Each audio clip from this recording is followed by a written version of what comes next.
Gravação.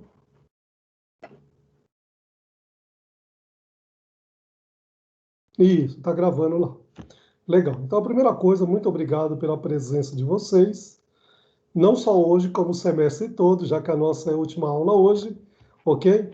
E como vai ficar gravada a aula depois, se tiver aluno que quiser entrar depois, ou mesmo que não queira entrar também, quiser depois acessar, ele tem a liberdade que até o final da noite, geralmente, eu já posto para vocês essa nossa aula lá também, assim como já tem as atividades também, que depois das 21 horas já vai estar liberado até para você me retornar. Mas é lógico que não dá tempo, mas será até a semana que vem, tá?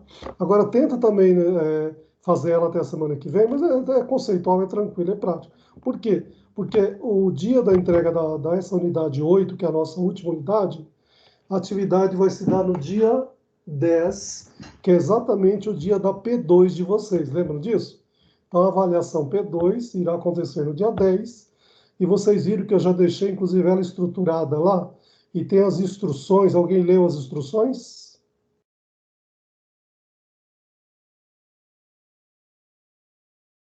Fala, Monique, Camila, ninguém? Eu dei uma olhada, professor. Isso, Eu não olhei ainda. tá. Eu Mas o vou que dar que eu uma quero olhada dizer? daqui a pouco. Legal. Tudo que o aluno pediu naquela reunião dos representantes, que o Josivaldo estava lá, não me lembro se como chama o representante de vocês de ADM, o Lucas. Lucas, Eu não me lembro se ele estava lá. Mas, enfim, os alunos solicitaram que fosse as avaliações da P2 ficasse o dia todo e duas tentativas também, e assim será. Então, ela vai estar aberta nos 5 primeiros minutos, no nosso caso, que é na quinta-feira, então, os 5 primeiros minutos da quinta-feira, irá fechar às 23h55, tá? Por quê? Porque quando a gente colocava só 2 horas e só no horário da noite, o que que acontecia, e já aconteceu, inclusive com um aluno meu também da área de logística, tá? Não aqui dessa disciplina, mas uma outra disciplina, tinha 2 horas para fazer, era um casal que, coincidentemente, o casal estava na mesma sala, no mesmo curso, fazendo a mesma prova. E eles tinham um único computador, e eles alegavam que dava até para fazer no celular, mas não sei se alguém tentou fazer avaliação no celular, dá para fazer? Dá, mas a maioria dos alunos acham ruim. E eu também, tem coisa que eu não gosto de fazer no celular. Então, é melhor um notebook, um computador, aí sim, você trabalha legal. Então, para evitar isto, então foi atendida a solicitação dos alunos, porém, isso para P2 e a substitutiva também. Para o próximo semestre, quem é do quarto não vai estar aqui, de logística, que já vai estar indo embora, mas quem é de ADM ainda tem acho que mais 1 ou 2 semestres, não tem? Vocês estão no sexto, então tem o sétimo e o oitavo. Então não sei se para o próximo semestre será mantido assim, mas para esse semestre, tanto a P2 quanto a avaliação substitutiva, ela será o dia todo e duas tentativas, e é lógico que a maior nota das duas tentativas. Tudo bem? Tranquilo quanto à avaliação? Algum questionamento quanto à disciplina, quanto ao andamento? Senão a gente já posta aqui o material também, já compartilha aqui a unidade 8. Ou posso seguir? Professora, eu Fala, só Cam. estou vendo aqui, ainda não tem a lista de presença disponibilizada da data de hoje? Ah, não sei, Camila, mas ninguém está levando em consideração também presença, você Ah, tá. percebeu? Mas não está Não, tudo liberado? bem. Não, eu estou atualizando aqui, não entrou, professor. Ué, porque ela estava configurada desde o início do semestre e era automático. Então, eu não sei se alguém mudou, mas eu mesmo não mudo. Mas também não estou considerando, porque ninguém está considerando presença nem ausência. Nem o Entendi. professor considerou, de vocês considerou? Tem professor que pede para a gente colocar a presença, para não esquecer. Tá. Mas não marcou lá do lado da nota a quantidade de falta de presença, né? Por enquanto, não. Não, nem vai marcar, que é a orientação Ah, da direção. Então, mas tá entendi. bom. Tá ok. Tá bom, professor. Obrigada. Nada. Mais algum problema? Podemos compartilhar aqui.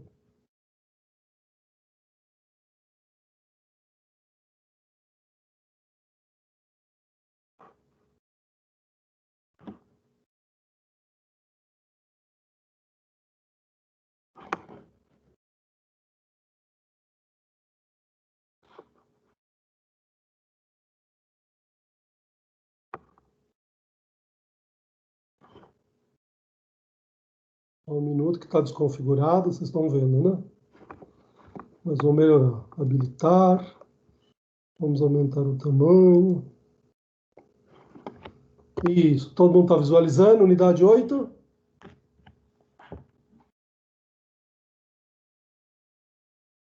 Fala alguém que eu não consigo ver ninguém aí.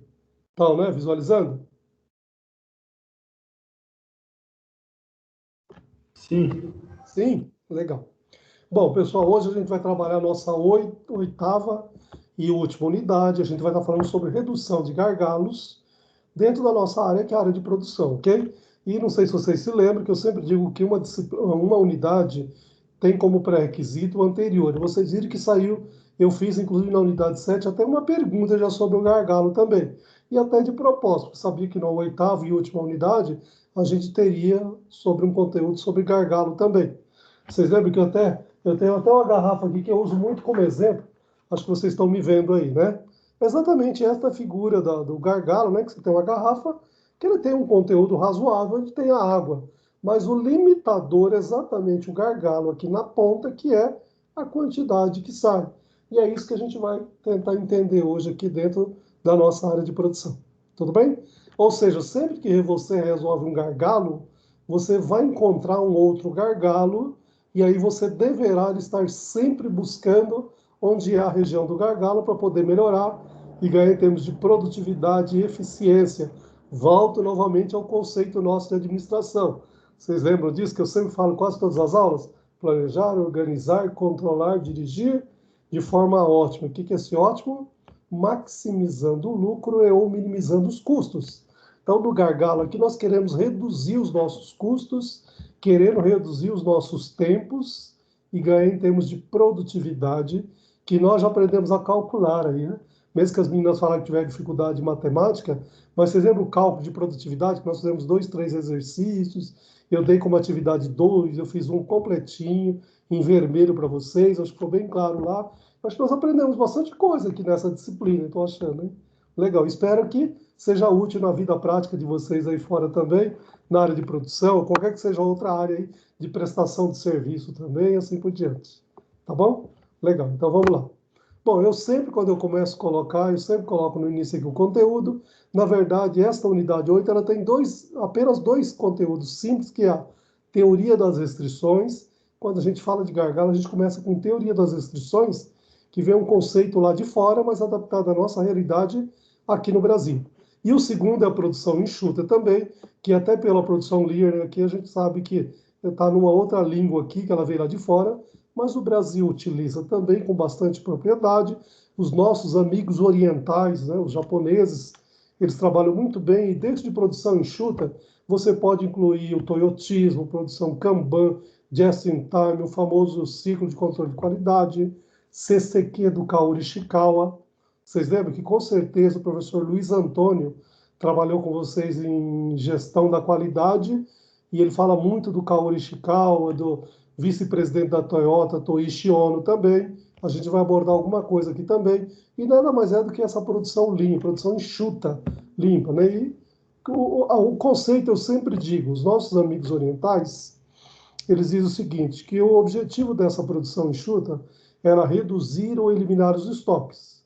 Eu sempre digo que isso é um pouco conceitual e é importante a gente conhecer, mas precisamos adaptar à nossa realidade. Eu diria que aqui no Brasil, às vezes, seria reduzir estoque, mas eliminar os estoques dificilmente. Por quê? A não ser que a sua empresa trabalhe sobre, né? Faça o pedido, faz a aquisição da matéria-prima ou do material para depois fazer a produção, para depois fazer a entrega. Caso contrário, até mesmo devido ao nosso tamanho de extensão territorial, a questão de cultura de qualidade de prazo de entrega também, que a gente sempre diz que os nossos amigos orientais, eles dão a palavra e eles cumprem. Nós aqui no Brasil, quantas vezes nós fazemos um contrato, assinamos, registramos em cartório e não acontece o que está marcado no contrato. Percebeu? Então, é uma grande diferença também. Então, mas é importante conhecer aquele conceito, trazer para a nossa realidade e adaptar a nossa realidade, que é completamente diferente do Japão, que eu já comentei com vocês, que o Japão, Fisicamente, ele é mais ou menos do tamanho do estado de São Paulo. Então, você concorda que se você estiver de um lado da cidade, ou do estado, do país, né, e do outro lado, dentro do estado de São Paulo, você não está numa extensão territorial tão distante uma extremidade da outra, se comparar ao Brasil. E aí eu sempre pergunto para o aluno, quantas das empresas que você trabalha aqui em São Paulo, que produz aqui, e que às vezes tem um fornecedor lá no sul, e você tem um cliente lá em Manaus. Não dá para você trabalhar com estoque para um dia, concorda? Ou trabalhar sem estoque, você deixa de atender o cliente. Ou se for para um dia, você vai atrasar a entrega para o cliente. Então, é necessário a gente conhecer essa teoria, porém adaptar a nossa realidade, e a nossa realidade é completamente diferente dos nossos amigos orientais, que têm um país mais ou menos do tamanho do estado de São Paulo. Tudo bem? Então vamos lá. Bom, dito isso, seguimos aí também. Bom, tem um material que eu sempre coloco aqui também para auxiliar vocês no desenvolvimento do tema. São 3 vídeos do YouTube, todos eles rapidinho, dê uma olhadinha lá depois. O primeiro dele vai falar sobre gargalo, que é exatamente essa definição que eu comecei abrindo falando, que é o conceito da nossa famosa garrafa aqui, que você tem um limitador que é exatamente o gargalo. Isso a gente vai aprender, tá? Teoria das restrições dos gargalos, e o outro é exatamente produção enxuta aqui também, tá? Então tem tudo a ver com a nossa 8ª e última unidade de produção, ok? Vamos lá, olha lá. Você percebe que o termo é em inglês, tá? Teoria das restrições ou TOC. Você vai encontrar em vários livros, vários autores também. O que é TOC, né? É o termo em inglês que, né, é a abreviação aqui do Theory of Constraint, né? Que nada mais é do que a tradução livre para a nossa língua, é a teoria das restrições, né? Então, TOC, tá? Por quê? Porque muitas vezes num livro de produção que você for ler, o material que você for ler, às vezes aparece apenas a palavra toque. Agora você já sabe que toque nada mais é do que a nossa teoria das restrições. Tudo bem? Bom, ela é vista como uma filosofia gerencial. Por que eu estou falando que é filosofia? Está percebendo? Então, não só a produção enxuta, como a teoria das restrições, é importante você conhecer e adaptar à sua realidade. Cada empresa, cada processo de produção é um jeito, é uma forma, é uma maneira, concorda? Então não dá para você trazer uma teoria que deu certo lá no Japão, lá nos Estados Unidos e aplicar dentro da sua empresa.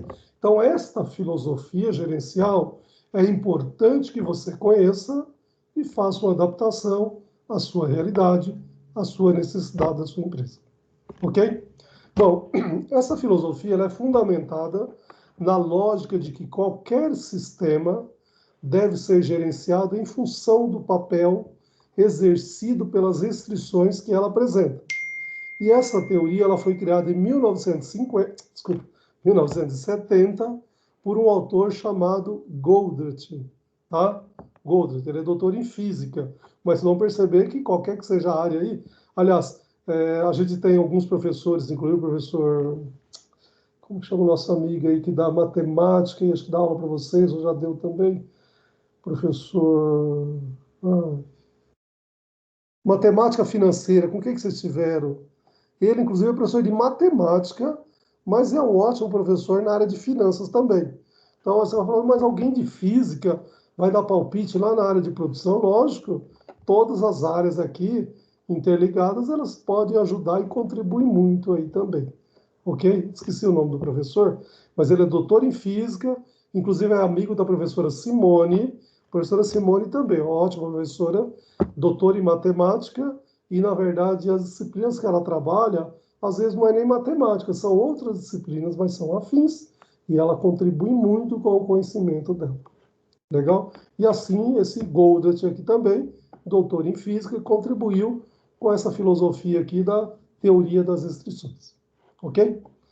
Bom, essa teoria constitui um conjunto de conceitos que extrapola o software, né, que é o OPT aqui, que é o produto tecnológico, que é um método de gestão da produção que busca identificar, gerenciar e solucionar gargalos, ok? Às vezes esse software aqui está dentro do nosso PPC também, que ele vai nos ajudar aqui a eliminar os gargalos também. Ele pode ser entendido como uma parte do TOC também, que é a teoria das restrições, ou como uma aplicação prática do TOC, as questões relacionadas à produção industrial, ok? Ela também apresenta sugestões para elaborar um método de planejamento e controle. Por isso que eu falei que muitas vezes ela está dentro do PPC ou está trabalhando aliada muito ali o PPC também. E este autor chamou tambor, pulmão e corda, tá? Se alguém for trabalhar um pouquinho com esse conceito, Goldrich, você vai ver a teoria dele, que é muito legal para você conhecer e trabalhar dentro da sua empresa, sempre aplicando, é lógico, a sua realidade, que cada empresa tem uma realidade, ok? Bom, a TOC, né, que é a teoria das restrições, por isso que é a, não é o, tá? A teoria das restrições se fundamenta no princípio de que existe uma causa comum para muitos efeitos e que os fenômenos que observamos são consequências de causas mais profundas que devem ser identificadas. Essa causa constitui uma restrição ao sistema. Uma restrição é qualquer coisa que impeça um sistema de atingir um desempenho maior em relação à sua meta. Ou seja, o gargalo, eu sei que eu tenho um limitador aqui, eu preciso resolver este limitador, mas a hora que eu resolvo este limitador, pode ser que eu vou encontrar no outro setor, no outro departamento, um outro limitador, e eu vou ter que novamente fazer um trabalho para reduzir também, de forma a você melhorar a sua produtividade, a sua eficiência, a sua eficácia e ser cada vez mais uma empresa produtiva e competitiva, ok? Lembrando que produção agora é diferente de produtividade, ok? Então, você ser uma empresa produtiva é você ganhar em termos de produtividade e não só em termos de produção, ok? Bom, e o último parágrafo aqui ele vai dizer que é o seguinte, ó, trata-se de um gargalo, que é o conteúdo dessa unidade, algo que estreita e reduz a capacidade de resposta do sistema. Uma única restrição reduz a capacidade de escoamento, que é o fluxo do sistema inteiro, ok? Se você verificar, acho que já tem um conceito de gargalo que é um pouquinho diferente, mas na verdade ele reduz a capacidade de resposta do sistema. Nada mais é do que o gargalo. Tudo bem? Tranquilo? Lá em seguida deve sair... Olha aqui, este conceito também. Fugiu da garrafa aqui, que eu peguei do autor também, ok? Mas é o mesmo conceito aqui também da garrafa, olha lá. Vocês lembram em produção que a gente tem, olha lá, input, que é a entrada, vamos dizer que seja matéria-prima. Está entrando aqui. E do outro lado eu tenho o output, que é a saída do sistema produto acabado. E aqui eu tenho uma restrição, que nada mais é do que o meu gargalo. Eu coloco uma quantidade razoável aqui, mas este gargalo aqui é o limitador do meu processo de produção. Tá claro que é o gargalo? Volta um pouquinho o conceito agora lá. Olha lá, algo que é o gargalo? Algo que estreita e reduz a capacidade de resposta do sistema. Tá claro aqui? Ele reduz, concorda? Mesmo que eu tenha esta capacidade total aqui, ó, ele vai ser um limitador. Este gargalo aqui é uma restrição do meu sistema. Tudo bem? Seguindo. Aqui, ó, a teoria dele aqui do Goldrich. Olha lá.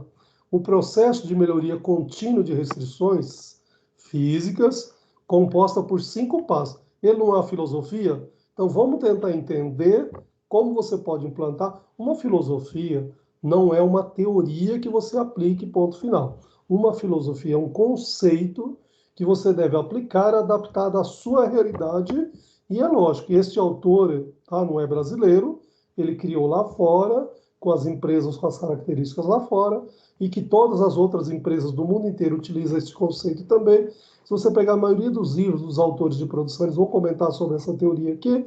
Então, ela é uma filosofia que você precisa adequar à sua necessidade da sua empresa. Tudo bem? Bom, a partir desse raciocínio, Goldrich, que é o autor, elabora um processo de melhoria contínua de restrições físicas, composta por 5 etapas. Isso é importante. Eu acho que já tem uma perguntinha lá, quem já abriu as questões lá, como chama a atividade lá para resolver, tem uma pergunta aqui que é, quais são as 5, né? As 5 etapas aqui, né? Os 5 passos aqui indicados por Goldrich. Então, primeiro, olha, identificar as restrições do sistema. Porque aqui a gente deu um conceito para trabalhar o que é a restrição de uma situação. Mas muitas vezes, dentro de um processo de produção, você tem várias etapas que você vai descobrir daquelas várias etapas onde está a tua restrição. A hora que você elimina aquela restrição, de repente, você vai encontrar no outro local outra restrição. E já tem exemplo aqui também, para ficar mais claro. Então, a primeira coisa é, olha, identificar as restrições do sistema. Aí, o segundo passo aqui é explorar as restrições do sistema, conhecer todas elas.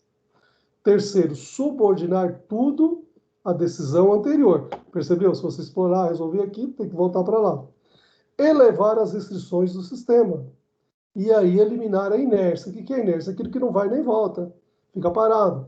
E um processo de produção não é isso, né? Ele tem que fluir normalmente e cada vez mais produzir mais, ou melhor, ter uma grande produtividade por minuto, por hora, por dia, produzir cada vez mais. Para isso você precisa eliminar os gargalos, que muitas vezes não é só um. Olha aqui, aqui já aparece um, legal. Já dá para a gente trabalhar aqui quais são os gargalos. Vamos tentar entender. Identificar as restrições do sistema. Em qualquer estrutura de produção, tá? Pode ser na sua empresa, pode ser um processo de serviço também, que gera um trabalho que produz alguma coisa, um material ali, um serviço ali, tem várias etapas. Tem etapa que você precisa. Por que eu volto em mesa e falar, eu preciso criar mais, colocar um computador mais eficiente, colocar uma outra pessoa para ajudar, porque está sendo um gargalo, todo mundo está parado esperando a etapa anterior, porque não dá sequência. Então, isso é um gargalo, em qualquer lugar, pode ser de serviço ou de produção. Bom, em qualquer estrutura de produção, sempre existirá um recurso que limite o máximo que um fluxo pode render. Da mesma forma que uma cadeia sempre terá um elo mais fraco que os demais. Observe o exemplo aqui. Então, você tem a entrada aqui na máquina A, vai para a máquina B, C, D, E e sai aqui na última máquina. Olha lá. Essa máquina aqui consegue produzir 15 unidades, 10, 5. Então, você percebe que esta máquina aqui, ela está restringindo o meu sistema, ela passa a ser meu gargalo. Agora, uma observação que eu acabei de comentar aqui.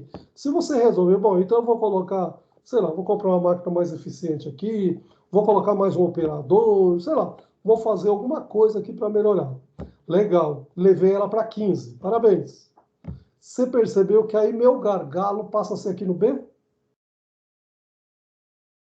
Porque aqui, se eu coloco isso daqui de 5 para 15, legal. Melhorei 3 vezes mais do que estava, legal. Então ela ficou igual a A. Porém, agora se eu visualizar todas elas, o B passa a ser meu gargalo. Então eu preciso voltar. Entenderam porque essa filosofia você tem que constantemente estar indo e voltando e avaliando? Porque você tem, ó, passa de um processo para o outro aqui, e a hora que você coloca elas todas no mesmo nível aqui, você consegue uma produtividade melhor. Tá? Neste caso, a máquina C, não é a menor, aqui só 5, né? É a restrição do sistema.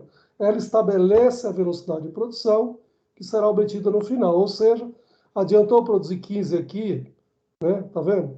10 aqui. Se aqui produz só 5, não vai resolver. A última aqui até produz uma quantidade, ó, o máximo que tem, 25, percebe? Mas essa daqui está limitando. Então, isso é o gargalo. Tá claro? Tudo bem? Seguindo aí. Olha, outro exemplo. Aqui parece a garrafa, tá vendo? A garrafa toda colorida, eu peguei do livro lá também, mas olha lá. As restrições devem ser administradas de forma que tudo que é produzido pelos recursos que não constituem restrição seja consumido pelos recursos com restrições. Com isso, ajusta-se a capacidade da fábrica para que o gargalo ou a restrição sempre esteja na frente da produção. Então, esse gargalo aqui você tem que estar sempre, né, é o limitador seu, é o que tem que restringir a sua capacidade aqui. Você tem que estar sempre melhorando ele, interferindo. Por isso que essa filosofia aqui, ó, voltando um pouquinho aqui, ó, identificar as restrições, explorar as restrições, subordinar todas as decisões anteriores, elevar as restrições do sistema, ou seja, vamos elevar tudo no mesmo nível lá, e eliminar a inércia, ou seja, alguma coisa que ficou meio parada ali também. Então, esses são os 5 passos que o Goddard sugere aqui para a gente melhorar as nossas restrições aqui. Tudo bem? Bom, subordinar tudo à decisão anterior. Aí ele vem a cada uma das etapas. Vocês perceberam, ó, que dentro dessas 5 etapas aqui, ó, identificar, explorar, subordinar, ele vem cada uma delas aqui que a gente está comentando, né? Então, a primeira coisa, identificar, olha lá. Então, eu identifiquei aqui, ó, que é essa daqui. Vou interferir, ok? Agora eu vou explorar. ok? O que eu vou fazer? Vou fazer alguma interferência aqui, vou melhorar, vou explorar, ok? Vou subordinar tudo à decisão anterior. Lá, se o fluxo da cadeia, velocidade de produção são definidos pelos elos fracos, que são as restrições, então os outros recursos devem trabalhar sempre na mesma velocidade da restrição, nem mais rápido, nem mais lento. Ou seja, porque se você estiver trabalhando mais rápido também, você está tendo desperdício de energia, de pessoas, ou seja, material e assim por diante. O ideal é que elas produzam no mesmo nível e que seja um nível ótimo também, de preferência no máximo da capacidade da produção. Quanto mais rápido resultará em excesso de estoque, antes da restrição que ela não consegue processar, o que significa perda. Ou seja, aquilo que você produz antes do gargalo, mantém estoque. Vocês lembram que nós já comentamos isso lá no início? O pessoal de logística sabe muito bem disso, que eu trabalhei muito bem uma outra disciplina com eles, que eu falo que todos os autores, o Dias, o Petrônio Martins, o Ronald Balu, eles vão dizer que estoque é um recurso ocioso que, enquanto não surge a necessidade real, ele é ocioso dentro das nossas empresas. Mas nós precisamos manter quanto? O mínimo necessário. Quanto é o mínimo necessário? Cada empresa que você trabalha, você deverá saber qual é o mínimo necessário. Por quê? Vai depender onde está localizado o seu fornecedor, qual a sua capacidade de produção, onde está localizado ou onde estão localizados os seus clientes e assim por diante. Você percebe que trabalha todo o fluxo de logística, que é desde o início do fornecedor até a entrega do produto final para o cliente final, que tem um autor também, além do Ronald Balu, tem o José Geraldo Vantini, trabalha muito bem um livro chamado Logística Integrada. O que é a logística integrada? É desde a fornecedor até a entrega do produto final. Vocês lembram quando na primeira aula eu trabalhei um organograma dos principais elementos dentro do sistema de administração de materiais / logística para poder se situar o processo de produção? E eu disse para vocês que o conceito de logística é planejar, organizar, controlar, dirigir de forma ótima, desde o início da matéria-prima no meu fornecedor até a entrega do produto final para o meu cliente final de forma ótima. O que é esse ótimo? Maximizando o lucro ou minimizando os custos, que é o objetivo de toda e qualquer empresa também. Tudo bem? Então, gente, sempre tem que trabalhar aqui. Se você trabalha com gargalo, em algum momento, e antes desse gargalo você trabalhou com uma capacidade superior, você mantém um estoque parado, custa muito caro nas nossas empresas. E segundo a maioria dos nossos autores, estoque é um recurso ocioso, que enquanto não surge a necessidade real, ele é ocioso, mas eu preciso manter o mínimo necessário para a minha empresa. Tudo bem? Bom, quanto mais lento o processo e o desempenho do sistema inteiro é afetado negativamente, o que significa perda da mesma forma. Então, você tem que estar sempre trabalhando ali de acordo conforme a sua necessidade. E elevar as restrições do sistema. O que é que Goldrich fala na filosofia dele lá? Quando o impacto limitador da restrição é reduzido, eleva-se o nível da restrição do sistema. Você percebeu? Quando você interfere lá, o impacto limitador da restrição é reduzido, tá? Você diminui esse impacto limitador. Se eu reduzo ele, automaticamente aumenta o meu nível, ok? E ao nível de restrição, eleva-se o meu nível de restrição do sistema, ok? Para essa elevação, eventualmente tem-se um investimento, mas certamente chegará um momento em que as restrições serão quebradas e ela não mais limitará o sistema, ou seja, você deixou mais ou menos equacionado. O que ele diz que tem um investimento? Porque muitas vezes você precisa melhorar o equipamento, você precisa dar treinamento, você precisa ter mais um colaborador, você precisa investir em tecnologia. Então, tudo isso está dizendo que talvez seja necessário fazer um investimento ali para melhorar a restrição do sistema. Bom, com isso, o desempenho ao sistema não atende ao infinito. O que ocorre é que ela cria outro gargalo, outra restrição, em outro lugar da cadeia. Lembra que eu disse? Quando você resolve do 5, você pode criar um problema no de 10, 15. E aí, como resolver? Então, sempre vai. Tá? E esse é o objetivo, essa é a função do gestor de produção, está sempre interferindo ali, ok? Bom, ainda tem a quinta etapa dessa filosofia, que é eliminar a inércia lá. Inércia é um conceito da física, lembra disso? Que define a resistência que todos os corpos materiais opõem à modificação do seu estado de movimento. Ou seja, tem uma hora que não tem mais o que fazer, pronto. E aí Gottrat te aconselha, se no passo anterior um gargalo for eliminado, volte ao primeiro passo. Percebeu que tudo é cíclico aqui? A tendência natural parece ser que, quando conseguimos quebrar uma restrição, não nos preocupamos mais em revisar, reavaliar o sistema inteiro. Tá? Isso aqui ele faz uma observação, porque muitas vezes nós achamos, já está bom o sistema, já melhorei ele bem. Senhores gestores de processo produtivo, quantas vezes você tem como interferir e pode ainda melhorar muito mais isso também. Tudo bem? Bom, tendemos à acomodação, a cair na inércia. Assim é que a própria inércia se constitui em uma restrição que deve ser eliminada. Ou seja, às vezes, como é uma filosofia também, nós como gestores temos que estar sempre tentando acionar, resolver onde nós temos os gargalos ali para não criar inércia na nossa cabeça, no nosso sistema e na empresa como um todo também. Ok? Então, isso é bom. Bom, e aqui ele dá outra maneira também, o próprio, né? O processo de raciocínio para a solução do problema. É uma maneira de você pensar de como você resolver. Goldman indica, né, o autor aqui, que para desenvolver o processo de raciocínio, ele chama de PR, processo de raciocínio, devemos responder 3 perguntas básicas para gerar um ciclo de melhoria. Olha lá dentro do seu processo de produção. Para responder cada uma das perguntas, usamos ferramentas específicas, tá? Então, cada uma delas, ele está indicando algumas ferramentas aqui. Mas o mais importante são as perguntas. Então, a primeira é, o que mudar? A segunda é, para que mudar? E a terceira, como mudar? Percebe? Então, dentro da primeira, olha lá, o que mudar? Identificar o problema. Como mudar? Montar um plano de adoção. Para o que mudar? É construir a solução. Percebeu? Então, isso daqui é muito cíclico, ó, tá vendo? Eu acabei pulando daqui para cá, mas na verdade é assim, ó. O que mudar, depois vem para que mudar, depois como mudar. Ok? Então, é uma sugestão que o autor faz, sempre lembrando, você pode resolver de uma outra forma, de uma outra sugestão. Ele está dando uma ideia de como você resolve. E ele está sugerindo algumas ferramentas. De repente, a sua empresa já tem outras ferramentas que ela utiliza e que é muito útil, muito prático, você pode usar em cada uma delas aqui também. Tudo bem? Seguindo, agora vamos para a produção enxuta. Ok?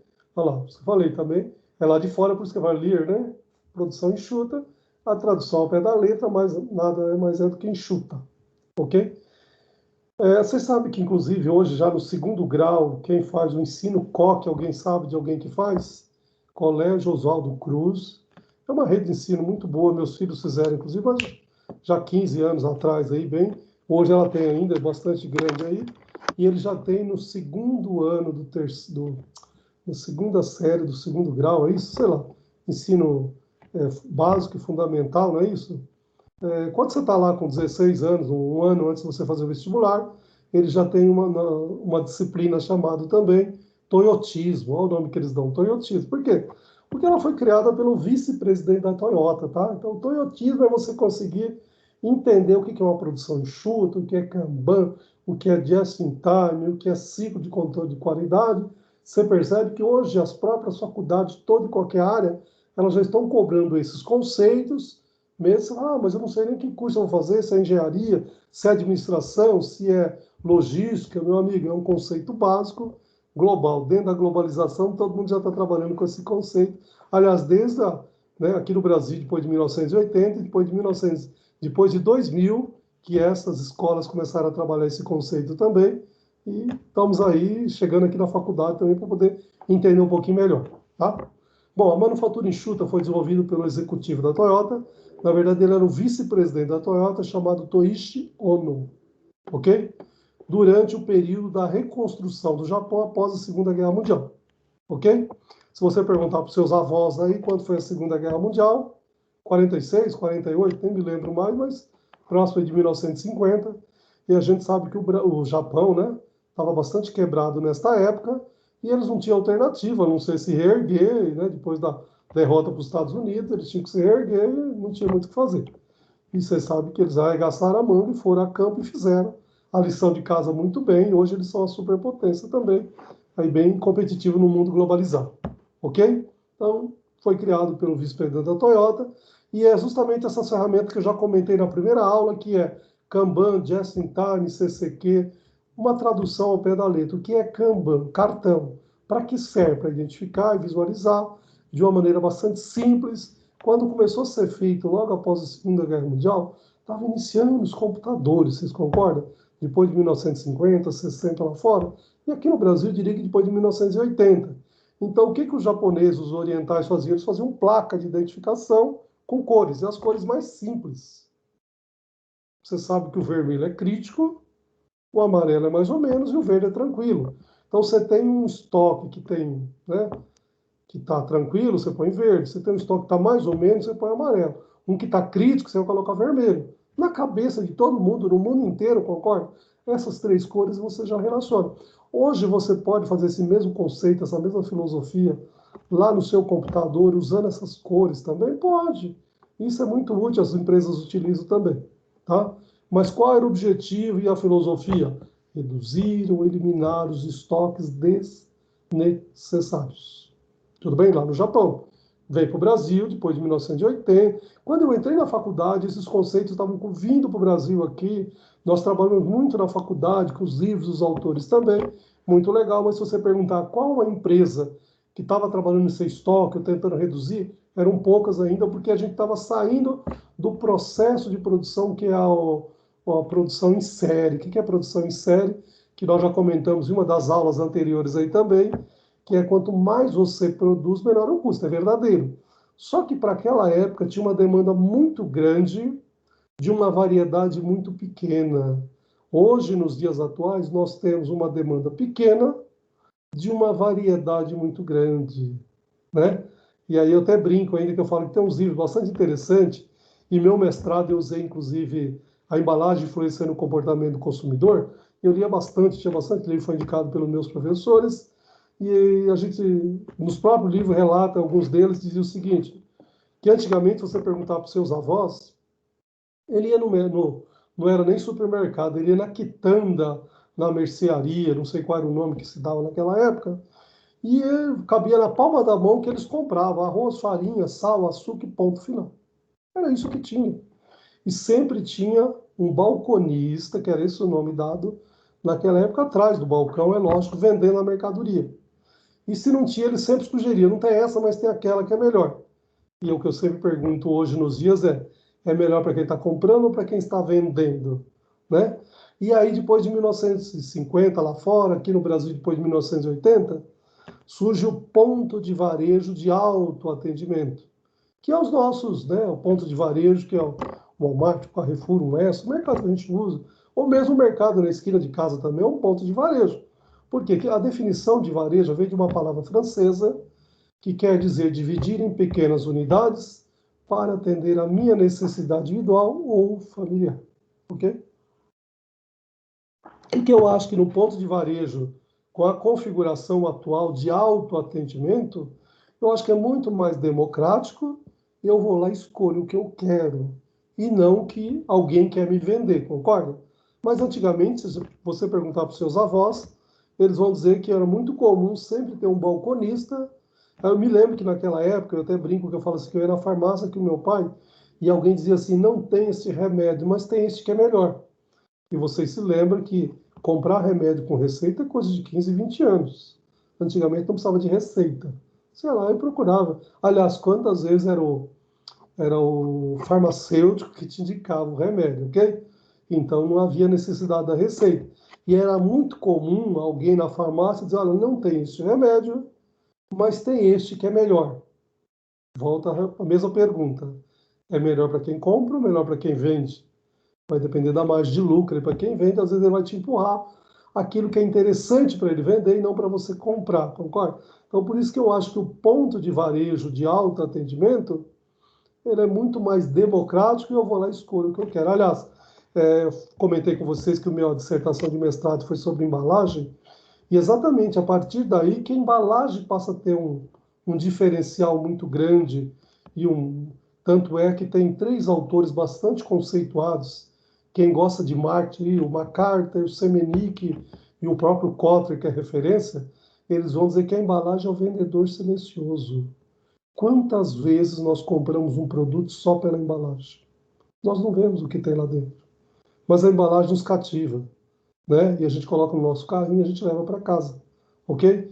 Então, por isso que depois da Segunda Guerra Mundial e com o ponto de varejo de autoatendimento, a embalagem passou a ter uma configuração completamente diferente. Eu sempre relato um caso bastante interessante, o pessoal de logística já conhece, né? O Josivaldo aí conhece, que eu já falei esse caso que tem no livro chamado Técnicas Industriais Japonesa, do Richard Stromberg, que tem na biblioteca da Campos Sales. Ele fala que uma fábrica de doce, né, ela vendia uma embalagem de doce branco e preto. E, de repente, ela resolveu mudar essa embalagem de branco e preta para uma embalagem toda colorida. E aí o autor vai até, né, fazer, geralmente, quem gosta de doce? Criança. E aí, branco e preto chama muita atenção de criança? Dificilmente. Eu até brinco, eu falo, a não sei que ele seja corintiano, caso contrário, o branco e preto não vai chamar muita atenção. E esse mesmo autor, ele diz que a empresa, quando ele mudou isto, e ele mudou a embalagem para a embalagem toda colorida, sem mudar o produto, sem mudar o ponto de venda, sem nada, simplesmente ele dobrou as vendas. Então você percebe o poder da embalagem, o quanto a embalagem ela vende o produto. E aí eu concordo com esses 3 autores, quando eles colocam entre aspas, que a embalagem poderá ser o vendedor silencioso, né?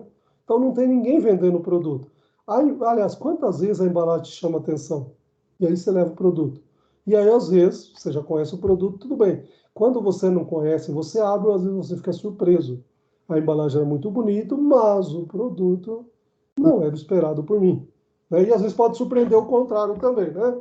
A embalagem não ser tão bonita, mas o produto é um produto maravilhoso. Ok? Mas eu concordo com os autores que a embalagem passou a ser o vendedor silencioso. Ok? Então, o Toichi Ono, ele criou essa filosofia aqui da produção enxuta depois da Segunda Guerra Mundial e veio para o Brasil também, ok? Nesse período. Bom, manufatura enxuta é também chamada de sistema Toyota de produção. Por isso que eu falei, olha, lá no COC, Colégio Oswaldo Cruz, né, que é uma rede de colégios aí do 2º grau, eles chamam de a disciplina Toyotismo, ok? Ela é uma filosofia de gestão focada na redução dos desperdícios. Então, não é só desperdício de estoque, é desperdício de tempo, é não ter retrabalho, é mão de obra. Então, tudo isso você tem que pensar como um ciclo, como um todo. Tá? Então, nós, como gestores de processo produtivo também, a hora que a gente começar a pensar já desde o fornecedor, por que eu contei a história, inclusive, e o conceito da logística integrada? Por quê? Faz parte de uma produção enxuta também, você já fazer um trabalho de campo, hoje é muito conhecido o pessoal da área de compras, você fazer um trabalho de campo junto ao seu fornecedor, de forma que você vai verificar o que você precisa para que ele te atenda na sua necessidade. Isso já reduz a qualidade, já reduz a quantidade também daquilo que você precisa. Aí você vai me falar, mas por que quantidade, Datrino? Calma lá, vamos lá. Quantas vezes nós compramos um produto, já compramos um pouco a mais, porque nós sabemos que alguma coisa teremos de refúgio, porque a quantidade não está na minha necessidade. Percebeu? Então, quando eu faço esse trabalho de campo junto aos meus fornecedores, eles já me entregam numa qualidade melhor e eu posso automaticamente manter um estoque menor, uma vez que estoque é um recurso ocioso, que custa muito caro, eu quero ter aquilo que realmente eu preciso só. Ok? Eu diria para vocês assim, que a gente pode copiar modelo e trazer aqui, mas o Brasil tem excelência em algumas áreas da área de produção, na área de qualidade também. Não penso que a gente só tem o que copiar, não. Nós temos excelência também em algumas coisas, mas eu diria que nós evoluímos em termos de qualidade sensivelmente nos últimos anos. Mas, se comparado com alguns outros países aí fora, nós temos em alguns setores, em algumas áreas ainda, uma pendência de qualidade bastante inferior. Isso nós precisamos melhorar muito. E quanto o gestor de processo produtivo pode interferir e pode melhorar isso também. Ok? Então, seguindo aí ainda, olha lá. Produção Lean, manufatura enxuta, né? é hoje o modo mais lógico para o desenvolvimento de uma empresa que pensa em... Olha que termos legal aqui, com certeza, vocês já viram, em outras disciplinas também, ó, melhoria contínua, ou seja, você está sempre buscando melhorar aqui, desde o fornecedor até a embalagem, até a entrega do produto final para o cliente final. Redução de custo, onde tudo e qualquer empresa quer reduzir os custos. Aliás, o cliente quer pagar o menor preço lá na ponta. Para isso, você, como gestor de processo produtivo, precisa reduzir os custos, concorda? Agilidade na produção. Todo mundo quer para ontem, não é isso? Então, nós precisamos ganhar agilidade na produção também. E maior capacidade produtiva. Olha que capacidade produtiva eu posso produzir aquele volume, aquela quantidade que eu tenho aí também, que eu preciso. Tudo bem? E melhorias do ambiente de trabalho para os funcionários, tá? Aqui eu até mudaria esses funcionários aqui, que eu peguei do autor aqui, mas eu colocaria os colaboradores. Hoje, não só dentro da produção, como qualquer área, não é mais funcionário, sim colaborador. É aquele que está ali colaborando com uma atividade, ok? E se ele não estiver colaborando, ele não era nem para estar ali. Por isso que hoje é colaborador realmente, ok? E não mais funcionário. Funcionário é aquele que tem carteira em registro e recebe e nem sempre faz o que precisa. Mas aqui o colaborador é aquele que está ali, vestiu a camisa da empresa, e é isso que nós, como gestores de produção, precisamos também estar motivados. Com certeza, o professor Jairo deve ter trabalhado com vocês também, a parte de recursos humanos aí também, não é isso? Principalmente o pessoal de administração, que tem essa disciplina específica, né? O pessoal de ADM, o pessoal de logística não tem uma disciplina específica de recursos humanos, mas eu sempre digo hoje que é importante e necessário para toda e qualquer área, porque já foi a época que você cuidava só de uma área. Agora, você é responsável pela contratação, pela dispensa, qualquer que seja a sua área. É de produção, é financeira, é de logística, é de produção, é de distribuição, qualquer que seja a sua área, você é responsável pelos recursos humanos do seu setor também. Ok? E aqui tem só para a gente comparar o que era antes e o que é hoje também, né?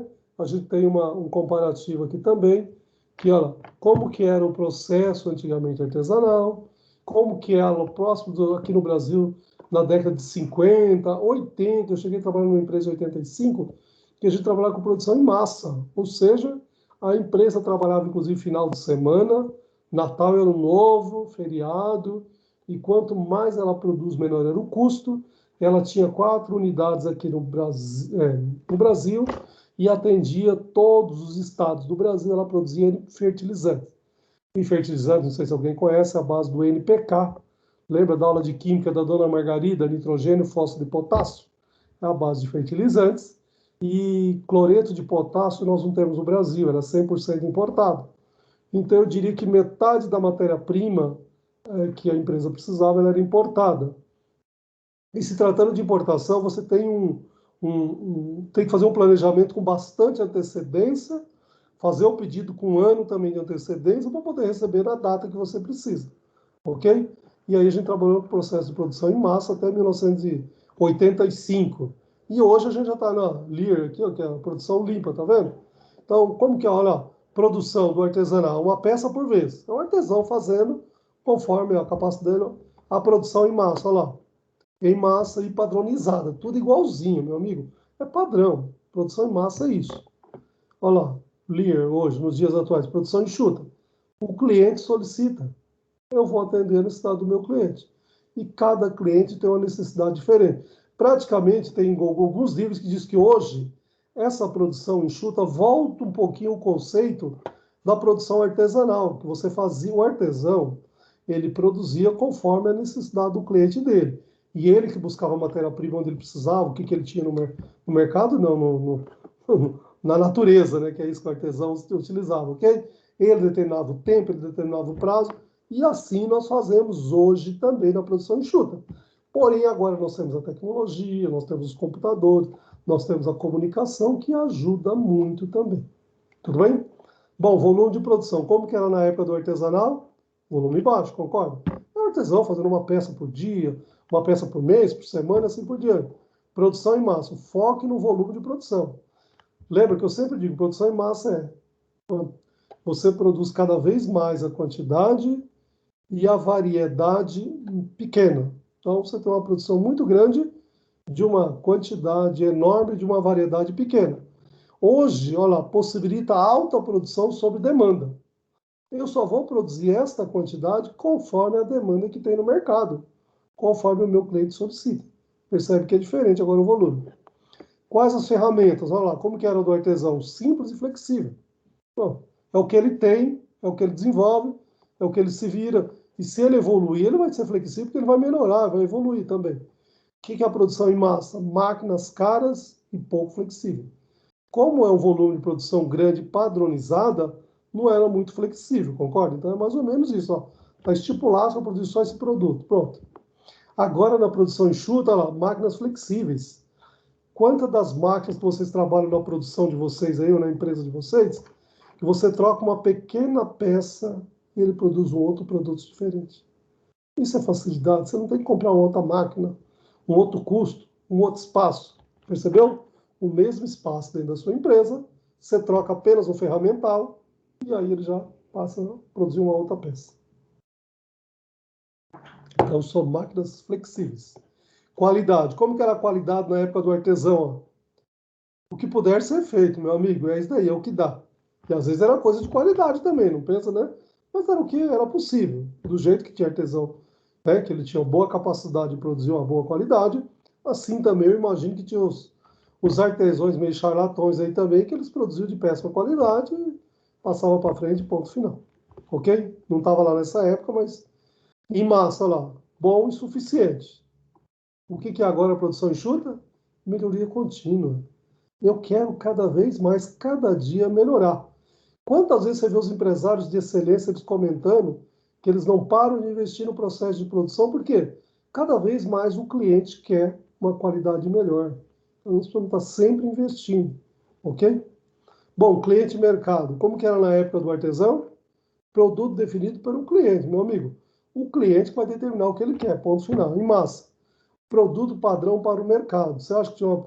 Vocês lembram que nós já trabalhamos isso? Que estava padrão para o mercado ou padrão para o cliente? Na época da produção em massa, era o padrão para o mercado e não atender a necessidade do cliente. Já hoje na produção enxuta, ó, alta variedade de produtos. Né? Só fazendo uma referência ao que eu citei para vocês, do ponto de varejo, né? Você ia lá no mercado do seu Joaquim, do seu Manuel, na época do seu avô, se você perguntar para ele, cabia na palma da mão que ele comprava o que ele tinha lá também, não era uma variedade tão grande. Hoje você vai num ponto de varejo, deve ter uns 5, 10 mil itens, estou chutando aí, e quantas vezes você sai de um ponto de varejo e diz que não encontrou o que você queria ainda? Percebe? Então hoje tem uma grande variedade de produtos. Como que era a mão de obra do artesão lá? Altamente especializado. Só ele fazia porque ele tinha o conhecimento daquilo. Em massa, pouco qualificado, ou seja, a máquina era padronizada, né? Algumas pessoas ali, né, tinham a capacidade de conhecer e o resto era muito pouco qualificado. Hoje não, produção enxuta, ó, qualificada e multifuncional. Quantas vezes você, como gestor de uma área, você tem que estar pulando de uma área para outra, ou não só pulando de uma área para outra, como você tem que ter conhecimento de outras áreas. Percebeu? Então, hoje, em termos de mão de obra, é importante você estar qualificado para vários setores, vários departamentos, várias áreas da sua empresa e ser um colaborador multifuncional. A qualquer momento que precisar, ok? Então, eu já vi funcionário você querer mudar de setor, e ele, não, eu só sei fazer isso, eu não quero... Hoje não, hoje a gente tem que ser, né? Não pode se limitar a isso, meu amigo. Você tem que estar aberto a conhecer, e quantas vezes o diferente que você não conhecia, você vai se adaptar e você vai gostar e vai conhecer. Eu lembro que quando, já falei para vocês que quando eles sugeriram para mim dar algumas disciplinas que não era da minha área, eu fico muito assim com o pé atrás, eu falo, gente, alguém uma vez me convidaram, você não quer dar contabilidade? Eu falei, gente, eu aprendi contabilidade lá na época da faculdade, nunca mais, acho que se mandar fazer um razonete, é capaz que eu faça errado hoje, né? Então, só que assim, me deram algumas disciplinas que é um pouco diferente da minha área, e aí eu tive que estudar e voltar, e eu diria para vocês que eu dei uma aula melhor daquilo que era novo para mim, do que aquilo que eu já dou aula há muito tempo também. Então, às vezes, você achar que, né, você tem que ser multifuncional, não achar se limitar, eu só dou aula de produção, só dou aula de logística e distribuição, meu amigo, vamos aventurar por outras coisas, que eu vou estudar, vou tentar aprender, e de repente eu vou me especializar e vou ser melhor do que naquilo que eu trabalho já há muito tempo. Mas eu gosto ainda, eu acho que a gente se sente mais confortável de falar daquilo que você trabalhou, daquilo que você atuou, para poder trazer a teoria aliada à prática também. Ok? Bom, em termos de custo aqui, nesse quadro aqui, o artesão, olha lá, o que era? Altíssimo, concorda? O custo dele? Porque era uma peça, era o tempo dele, então geralmente, se você pegar por unidade, era um custo alto. A produção em massa. Como você produz 24 horas por dia, 364 dias por ano, né, o tempo todo, o mesmo produto, então, aqui em produção em massa, o custo é considerado como baixo. Ok? Agora, nos dias atuais, com a produção enxuta ainda, mais baixo ainda do que esse daqui. Ou seja, cada vez mais o nosso cliente quer pagar um custo baixo. A primeira pergunta que às vezes, né, e se vocês lembrarem que e alguém leu alguma coisa lá nos livros de produção também de 1980, era comum que a alta cúpula da empresa tivesse alguma objeção a você comprar um maquinário novo, uma tecnologia nova, porque tudo assim, é investimento, é custo para a empresa. Investimento é uma coisa, custo é outra, concorda? Você vai investir, mas lá na frente você vai produzir uma quantidade maior, uma qualidade menor, e de repente você vai reduzir em termos de energia, vai reduzir em termos de mão de obra, vai reduzir em termos de matéria-prima, ou seja, se você colocar no papel, no final de um processo, às vezes você só tem a ganhar e não a perder. Mas no começo, não tem dinheiro para investir, então tinha isso. Tudo bem? Bom, então essas são as diferenças do processo produtivo existente. O artesanal, em massa, e o produção enxuta, que é o lean aqui que nós já comentamos. Manufatura, nada mais é do que processo de produção. Tudo bem? Eu acho que esse é o último. Isso, esse é o último. Bom, dúvidas, questionamento, querem que volte alguma aqui? É praticamente teoria, perceberam? A última, mas é tranquilo, olha. Tá? Tudo bem? Vamos voltar aqui para a salinha nossa lá, para ver vocês pelo menos. Opa, já aumentou a população. Já estamos em 13 aqui, hein? E aí, pessoal, tudo bem? Teoria eu sei que é um pouco cansativa, mas não teve cálculo dessa vez, viu? Quem que era? A Monique que tinha falado, né? Que cálculo. Tá deixando vocês doidos aí, né? Quem que era? Camila ou Monique? Parabéns aí, Josivaldo. Tudo bem? O Josivaldo está sem ser, mas estou vendo ele dando parabéns ali. Então tá bom. Pessoal, o que eu tinha de conteúdo para essa nossa 8ª e última unidade era isto. Dúvidas, questionamento? Voltamos a algum slide? Vocês são donos do comando. Estou aqui para atendê-los. Não. Tranquilo? Que bom. Tranquilo. Que bom, Wagner. Que bom. Bom, gente, se não tem nada, eu agradeço de coração a participação de vocês o semestre todo, porque hoje é o nosso último dia de aula e depois é avaliação. Eu até posso estar aqui nas quinta-feiras, se vocês quiserem precisar, mas oficialmente não tem um dia que eu vou abrir e vou gravar a aula, porque o semestre praticamente encerrou. Agora nós temos a P2, a avaliação substitutiva e assim por diante. Tudo bem? Algum questionamento, senhores profissionais de logística e de administração? Obrigada, boa noite. Boa noite. A Sabrina já quer ir embora, né, Sabrina? Tá certo. Ai, professor. Não, tranquilo, Sabrina. Tudo bem, tá certo. Se não tem dúvida, seguimos o bonde, né, Sabrina? Então é assim, pessoal. Bom, são 8h20, 8h30. Paramos 10, 15 minutinhos. Eu vou até parar a gravação por volta das 9 horas, tudo bem? E aí eu vou postar para vocês, porque o conteúdo que eu tinha era esse. Mas eu só fecho a sala às 10 da noite. Então, se alguém tiver alguma dúvida quanto a este conteúdo, ou quanto ao conteúdo da aula anterior, ou mesmo do semestre também, já que é a nossa última aula, ou alguma pergunta da avaliação, pergunta da disciplina, sintam bem à vontade. Volto a repetir para vocês, a sala não é minha, a sala é nossa. Tudo bem?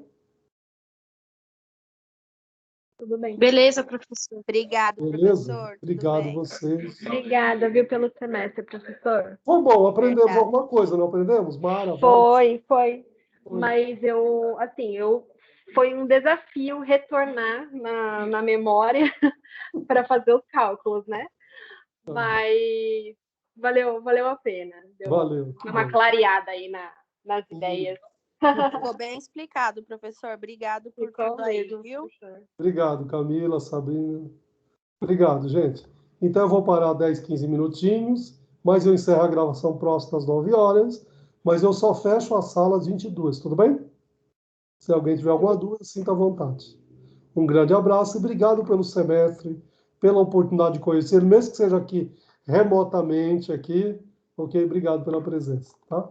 Lucas, o Lucas veio também, né? O Lucas Moreto é o representante? Não, representante é o Josivaldo. Ah, tá bem, de logística, mas e o de ADM? Isso. É Lucas Pereira. Ah, é Lucas Pereira, desculpa. Eu só lembro do primeiro nome, Lucas, desculpa. Não, tá bom, sem problema nenhum. Eu achei que era ele. Mas quem mais? Tem mais representante além do Josivaldo aqui? Não tem, né? Vice-representante? Obrigado pela ajuda aí durante o semestre também. Eu apoio muito nos representantes, nos vice-representantes, para mandar informação, mandar recado, para me ajudar quando a plataforma dá problema também, ok? Obrigado por tudo, gente, de coração. Espero reencontrá-lo, o pessoal do quarto Logística, quem sabe na formatura, e o pessoal de ADM, quem sabe a gente se encontra aí por outras aulas aí pela frente. Mas geralmente o pessoal de ADM eu só trabalho gestão de processo produtivo, que é essa disciplina aqui também. Tudo bem? Mas quem sabe se eles me convidarem para dar logística e distribuição, que acho que vocês terão no sétimo e oitavo, se eu não me engano. Eu adoro essa disciplina e eu trabalho com o pessoal de logística. Mas de ADM eu nunca trabalhei, mas será um prazer se me convidá-los em outro semestre aí também. Ok? Então, cadê? Eu vou deixar mudo aqui os, tá?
Olá, Monique, Mara, Denise, estou de volta aqui.